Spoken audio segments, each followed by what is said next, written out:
Hello Blue Byte fans, welcome to a very special edition of Blue Byte Backstage. Today we want to show you the team behind Anno Online, and I would say we get started right away and start our tour.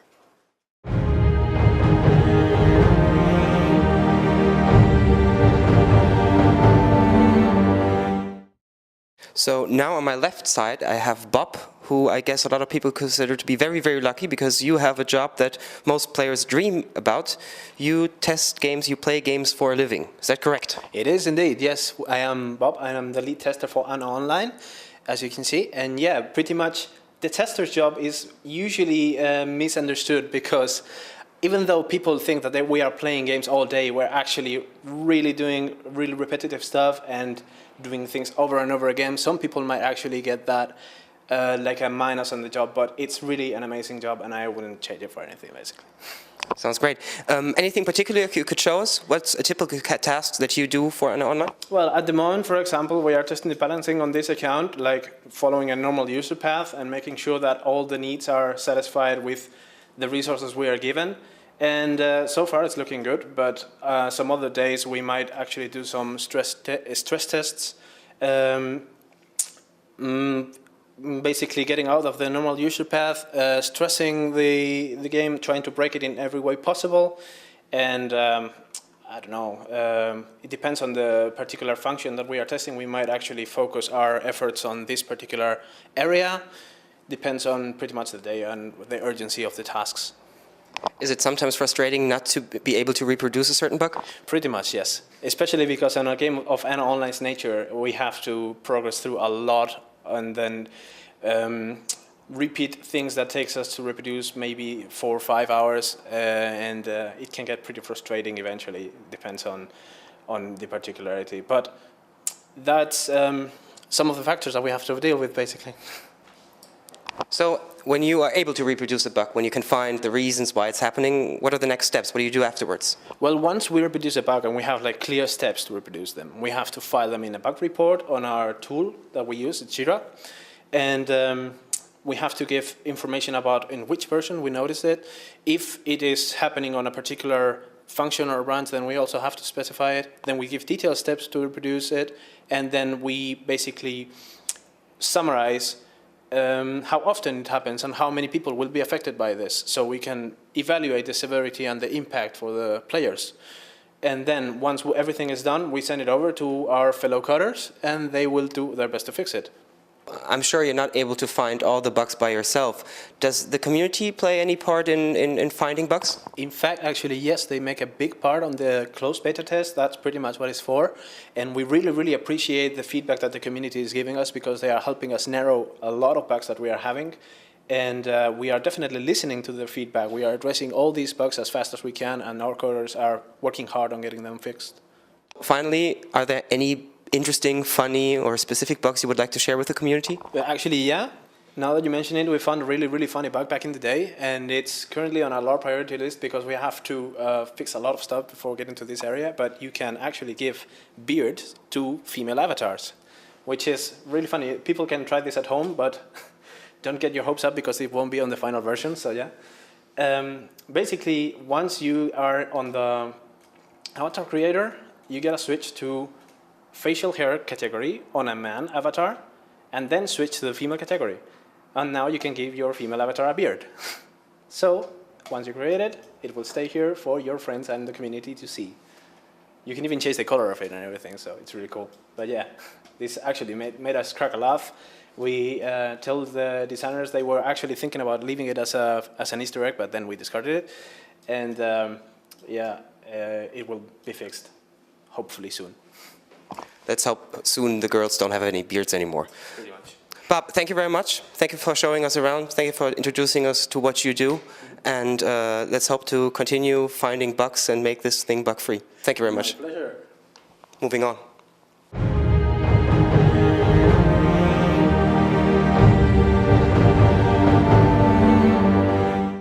So moving on, I now have Armin with me, showing us some graphics of Anno Online. And I mean, why don't you just dive in and show the people out there what you do for Anno Online? Yeah, I'm pleased to do so. Yeah, we will start with the example that the base, what we used for Anno Online, is of course the buildings from Anno 1404, the PC game.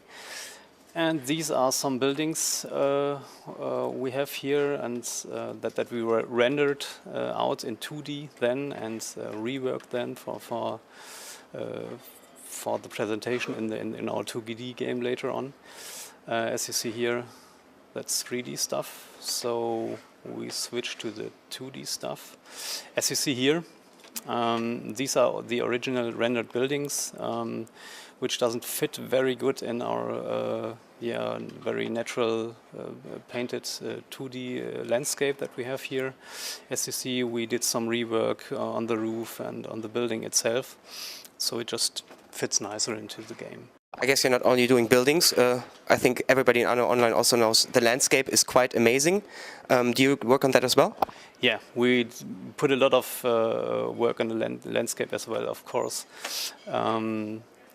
What we did is here, for example, here are some steps where you can see the first iterations of the game, of the ground material, for example, the grass and the dirt and some stone elements and so on. And we figured out, of course, we have to use a lot more of these detail to create these fine natural look that we want to achieve.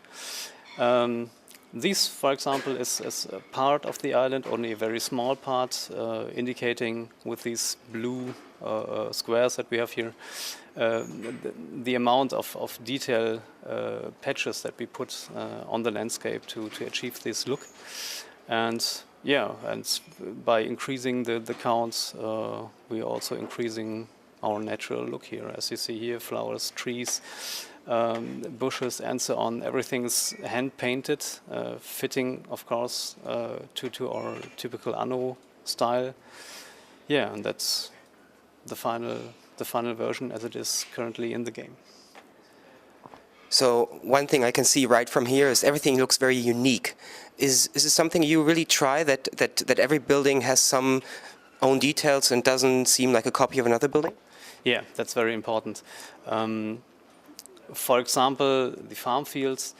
Of course, you build a lot of farm fields around the farm, so it would be not so nice if they all look the same. So we create up to 8 different versions of each farm field, just to indicate it's new, it's natural, it grows up, and it looks kind of different every time you place a new farm field.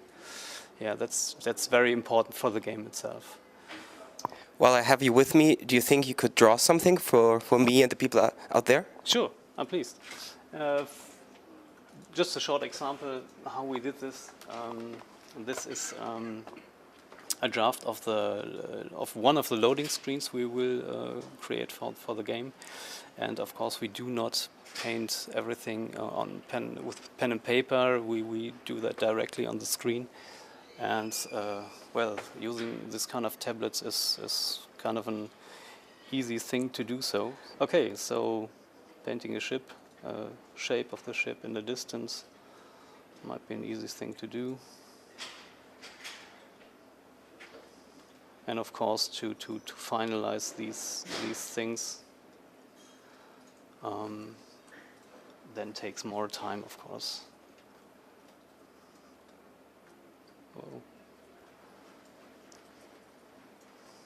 Just to give a very easy and very, very fast example. Looks great already. I mean, so, no, thank you. Thank you very much for taking the time. I think that was very, very interesting for everyone, and we'll all hope to see new, great and beautiful art assets in the game. You will do, yeah. Thank you very much. Let's move on.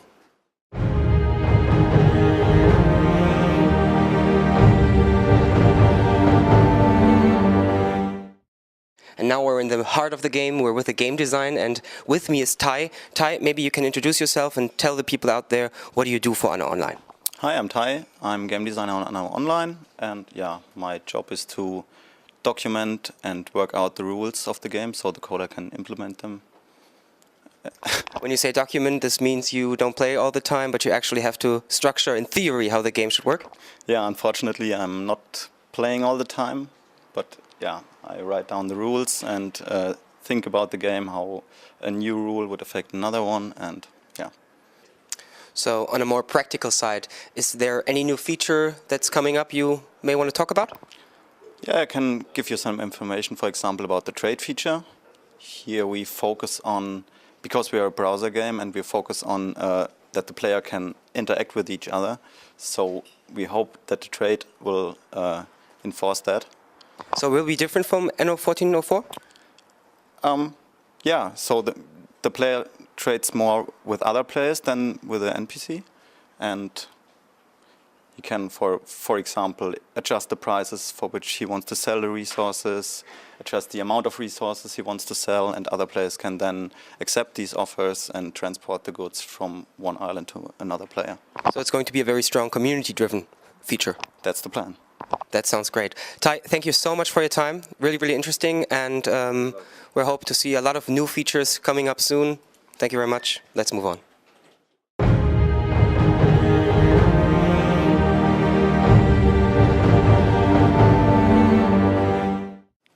So now with me is Rainer. Rainer, maybe you can introduce yourself and tell the people out there what you do for Anno Online. I'm Rainer, I'm the lead programmer of Anno Online, and most of my tasks are working on the graphics engine, on the user interface, and I also manage the other programmers. Do you maybe have something special you would like to show to us? I could show you one of the features I've done in the last few days. If I place peasant residence, you see on the screen these red areas. This red area is the blocked area, and the green grid is the area where you could place a building. When you move around, you immediately see a response. Of course, you're not only developing features, but you're also taking care that the game is running smoothly and that certain things that are not going so well are being fixed. On the right side, I see some graphs. Maybe you can tell us something about that. Yes, you see a graph from our monitoring tool. With our monitoring tool, we can find out if there are problems on our live system. Rainer, thank you very much for your time. Very interesting, and thank you for developing features and keeping the game stable and smooth. Thank you very much. That's it for our Anno Online special. I really hope you enjoyed the tour. The team has to go back to work. There are still a few minor things to work on, so pretty much all I have to do is say goodbye. Thank you very much. See you next time.